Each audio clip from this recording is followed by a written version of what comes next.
How to integrate Photoleap with other editing apps.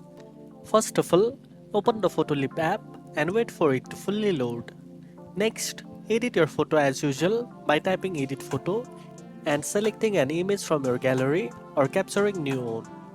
Once you finish your initial edits in Photoleap, tap the save icon at the top right corner to export your image. Choose to save your photo to your device gallery. Now, open any other photo editing app of your choice such as Snapseed, Lightroom or VSCO. Import the photo you just saved from Photoleap into that app to continue editing with additional tools and effects. You can switch back and forth between Photoleap and other apps by saving and importing images as needed, combining the strengths of multiple editors. This workflow lets you create more detailed and professional edits by using different apps' unique features.